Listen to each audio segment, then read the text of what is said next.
Mesdemoiselles et messieurs, bonsoir. Vous allez bien? Ça va, vous allez bien? Oui. Bien, formidable.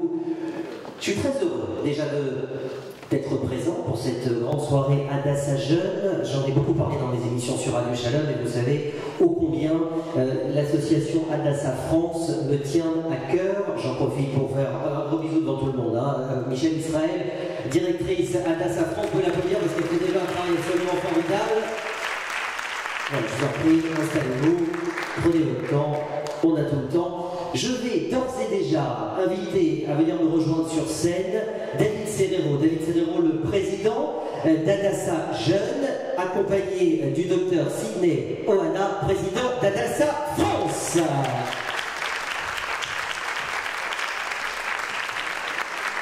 Que de monde, c'est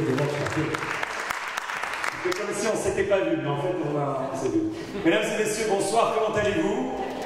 Très bien, alors je laisse la parole, parce qu'il y a plus de diplômes que moi, au docteur Sidney Ohana. Sidney, bonsoir.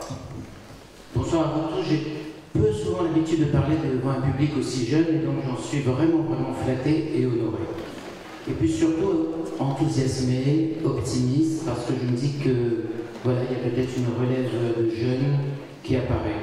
Ça fait peut-être 40, 45 ans que j'œuvre dans les actions communautaires. Je me suis défini non pas comme un 68 art, mais comme un 67 art, c'est-à-dire quelqu'un qui a pris conscience de la vie juive et de l'avenir du peuple juif le 5 juin 67, lorsqu'Israël était menacé par la Serbe et a failli disparaître. Et depuis ce jour-là, eh bien, ça hante mes nuits, mes pensées, parce que, comme beaucoup de gens de l'époque, j'étais juché sur la statue de la place de la République et qu'on craignait qu'une nouvelle Shoah apparaisse. Heureusement, beaucoup de chemin a été parcouru depuis cette période-là. Du chemin que vous n'avez peut-être pas tous vécu. Les guerres, la guerre de 73, la guerre du Liban à laquelle j'ai participé, et d'autres guerres derrière. Lorsqu'on écoute les nouvelles ces jours-ci, ou ce matin tout simplement, on est partagé entre des bouffées d'optimisme et des bouffées d'inquiétude.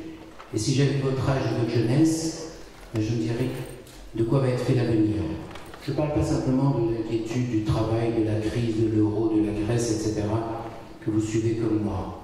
Mais je parle de ce terrible bruit de bottes qui commence à circuler au Moyen-Orient.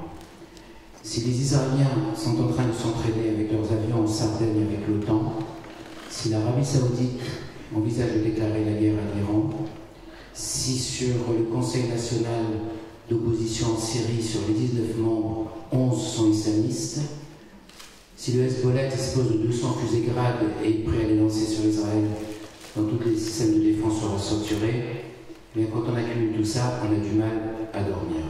En tout cas, moi, je vous avoue que 3h05 du matin, ça me réveille à réfléchir. Mais à côté de ça, j'essaie de penser aux choses optimistes. Et les choses optimistes, c'est celles pour lesquelles on se bat, nous. C'est-à-dire essayer de créer malgré tout cela un pont pour la paix, un pont entre les hommes. Et comment mieux représenter un pont qu'en s'intéressant à la médecine, comme je le fais par l'intermédiaire de l'hôpital Hadassa, qui crée un pont entre les peuples. L'hôpital Hadassa, c'est le plus grand hôpital du Moyen-Orient. En 2012, dans quelques mois, nous allons inaugurer le nouvel hôpital Hadassa avec comme invité d'honneur Nathalie Portman qui est née à Hadassa.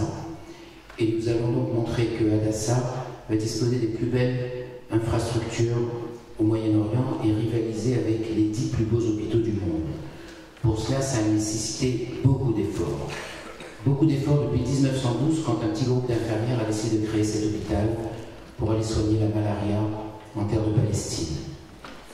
Beaucoup de gens donc nous ont précédés pour s'occuper de cet hôpital. Sachez qu'il y a actuellement 380 000 personnes qui soutiennent l'hôpital Hadassa dans le monde. Nous sommes une unité de France, une unité de Paris, mais dans toutes les villes de province, nous avons des unités. Et dans tous les pays du monde, nous avons des unités qui réunissent de l'argent, qui l'envoient pour que cet hôpital puisse soigner. Mais soigner qui? Eh bien, pas soigner simplement les juifs. Soigner 50% de musulmans, 50% de juifs, sans les faire payer, sans faire de distinction, en formant des médecins arabes, des médecins palestiniens, de façon à ce qu'on puisse montrer que la coexistence peut se faire et qu'à travers la santé, ça puisse être un pont pour la paix. Ce matin, un juif a accepté de donner l'un de ses reins à un greffé arabe qui en avait besoin, ce matin à l'hôpital Adassa. Ce genre de choses, qui auraient pu exister dans l'autre sens aussi, dans cet hôpital, prouve qu'il peut y avoir de l'optimisme. Alors derrière le bruit de bottes dont je parlais tout à l'heure, moi je veux m'endormir en pensant aux choses optimistes. Et puis ce qui me ravit, c'est de voir les jeunes commencer à prendre la relève de ce flambeau. Quand David a commencé à s'intéresser à Adassa, j'ai vu dans son optimisme, son enthousiasme, le président jeune idéal qu'il nous faudrait pour essayer de galvaniser d'autres jeunes et les amener à s'intéresser et à prendre la relève.